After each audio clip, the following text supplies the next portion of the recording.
okay, the other big topic we thought we'd talk about is ESIC, the Esports Integrity Coalition, or whatever the fuck they're called, right? Even though, like, initial premise, cards on the table, I'm kind of like Richard. I do want the idea that they could be an independent body. I like the idea that, in theory, I know this sounds weird, but the fact that they're from outside of esports, I don't even think is necessarily a bad thing, because I just think all the business people in esports are so incredibly corrupt and have so many ties going back so many years. It is Game of Thrones. You can never trust any of those people. I know even ESIC, actually, initially, one of the things that people were concerned about, because obviously, like, for example, our event wasn't partnered with them, because one of the things is some people were even worried with how it initially was spawned. Maybe ESL secretly behind it, maybe they're going to somehow power. So as usual in esports, it was hard to even get people to actually acknowledge that, like, yeah, this is a thing and we're going to buy into it. Then basically the few issues, because I've got like one that we'll start with, is my biggest issue overall is everything takes forever. The investigations take forever. And here's the problem. I made a video the other day that was called 1 year is worth more in esports, where I just explained, like, if you know career length, it's why I always said back in the day, the obvious ban length for the match fixers of iBuyPower, who fixed one game, to our knowledge, was 2 years. Because I always said, if Dazed, and by the way, Steel would have actually done this, and Swag would have done this, if Dazed, Steel, and Swag will really wait 2 years of their career in CS, which, by the way, that's like half a career, a fucking fourth of a career, if they'll wait 2 years, at that point in time, that's like serving a 20-year prison sentence in your real life. Like, oh, at least I've got some of my life left, like, and that, you can't do a 5-year ban, you can't do a 10-year ban, like, no one's going to be around at that point. You're actually just, that's like a lifetime ban. So one of the problems I have is, these investigations, you can't have an investigation that takes a year and people still be playing in the meantime. And people that, even seem like they did cheat. Like, you know what I mean? Like, these things have, I know it's hard, but they've got to sort of be wrapped up really quickly. And they claim, we're understaffed, but they're taking on like 1 million cases. It's like, they've got like, oh, I'm going to do this match fixing case over here, like tier 3 fucking Australia. Then they send it's like, mate, what is this? You got to prioritize for the right things. Now, by the way, like, I do think that there should, like, this is like one of the reasons why it's so hard to make anything work in Counter-Strike when the whole ecosystem is so fragmented. But like, you should just have more funding so that you could get more people, so that you could get these things sorted out. And like, it should be in everybody's interest to get these things sorted the correct way. I agree on the investigation side. I actually think like match fixing, cheating, you should just be banned for life. That's generally my view. Like, if you do any of that, just like, you're just gone. Because I think people are more likely to take the risk of doing that if the ban isn't lifetime and their career isn't like actually completely over. So that's generally just my view on that. But I do think it's absolutely insane that I don't know anything more than what's been said publicly. I presumably don't even know everything that's been said by someone publicly. But like, I think it's insane that the heroic thing hasn't been closed after what Hunden said. Like, whether he's biased, whether he's lying or not, but like, there needs to be some kind of resolution while heroic is just like playing all these tournaments. That's true, yeah. And Nico's playing for OG. Like, it's just unforgivable. Like, these guys, like, somebody needs to decide something if these guys are just going to continue. They're basically on death row right now, aren't they? They like don't know, am I going to get banned or actually am I fine? And I've just gone through all this fucking heartache while trying. By the way, I'll give them credit, while both teams are playing very well. But like, yeah, that is ridiculous. You can't have the sword of Damocles as it is hanging over you the whole time you play. Yeah, no, I mean, it's just. And then, by the way, like, what happens if they, like, let's say in 2 weeks, the investigation's out, they say, okay, like, these guys in Heroic knew, Nico knew, we banned them all. They're just gone for life. What then? What about the results in the meantime? Well, yeah.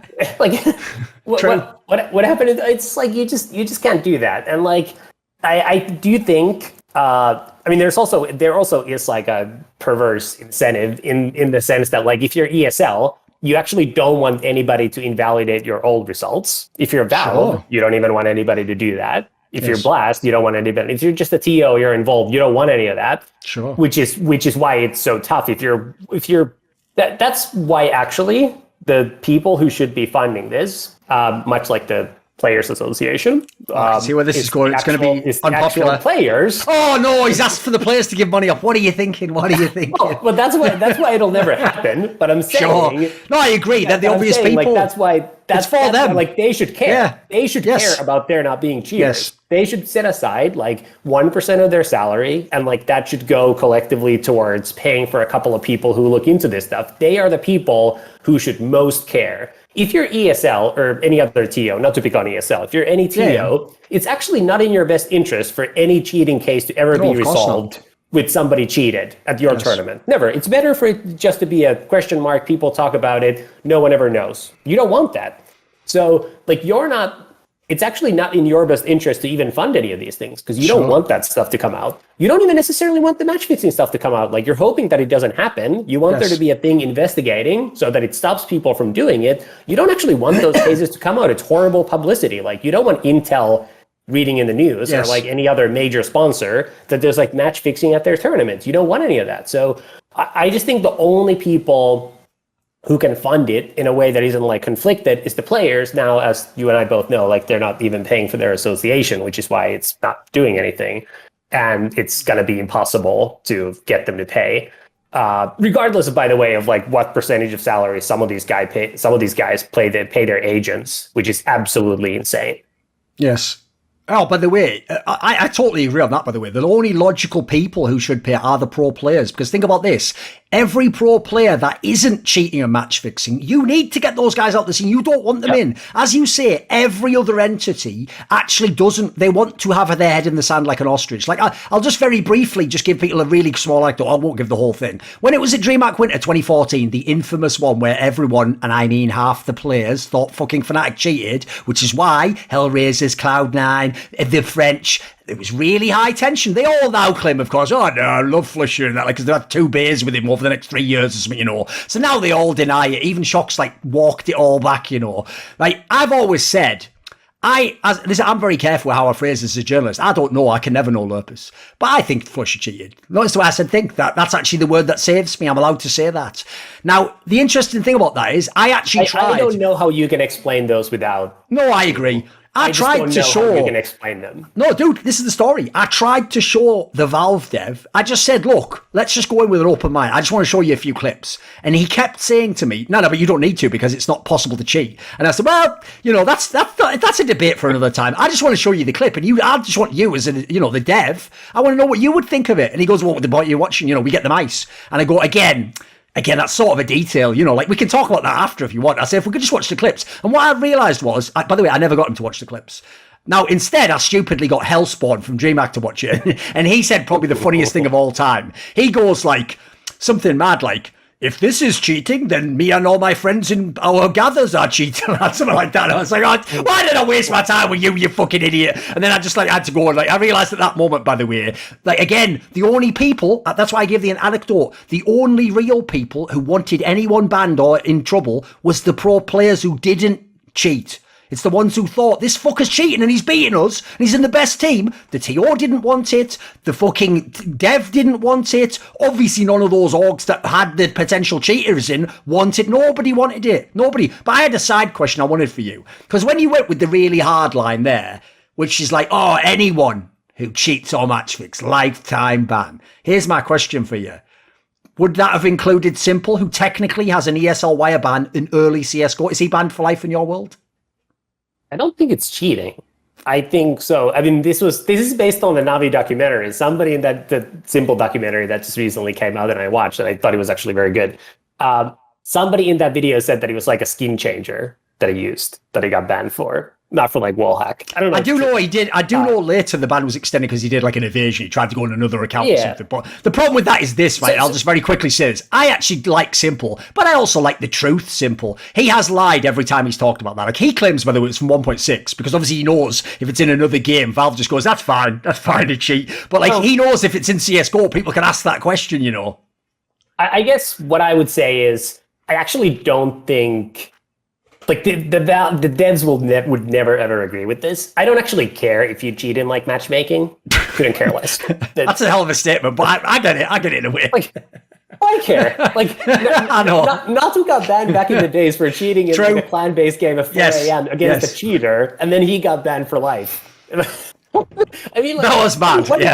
What do I care? Like, as long as you don't cheat in games that matter, right? Like, how is it any different from like playing like Quake with cheats? Yes. Like, I just don't think it matters. So it's also you're kind of also on the fence of like the Ampy one there, where it's like, look, even if he cheated, it wasn't vaguely near pro player, and he was like 13 or something mental. You know, like in those circumstances, maybe there is an. I think if it isn't even competitive play, like who cares? Right. It's kind of okay. Kind of my view. I mean that's one of the problems where the publisher owns the IP and they control everything. Yes. It's like they have to make it about like what's good for matchmaking, what's good for the average player, and that's why it has to be about like getting banned for life, etc. But I actually don't think that's good for anybody else. I think I don't think your Steam account should matter for anything at all, except like I guess that's where you hold your skins. Yes. And like you have your friends list. Like it's just should not matter. Like who cares? Like it's just for all I care, like create your own account every single time you go to play. By the way, my hot take that I've had for years on that front is I actually think Valve should force everybody to use on like custom Steam accounts, because I think that also takes like some potential ways of like downloading stuff through like Workshop or something away, potentially. Yes. And I think they should give every player like access to like every single skin that exists. The idea they haven't for marketing, I know, it's mental, innit? For the simple reason, this is the best marketing that exists. Yeah, of course. Like, there's going to be a bunch of players who are not going to bother spending money. And by the way, like that's going to be such a small percentage of the overall spend that it doesn't matter anyway. Just give these guys like access to whatever, at least for the majors, and like reduce the account thing by that.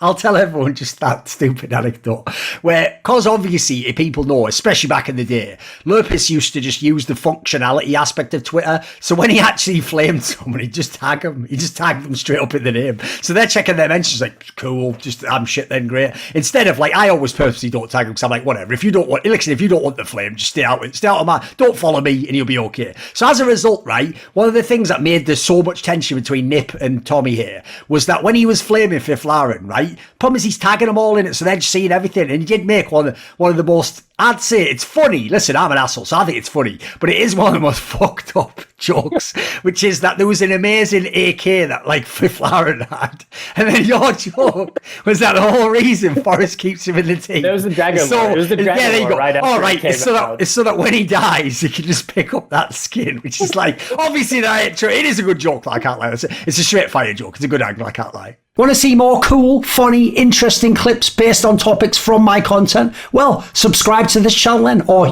be a pleb and don't.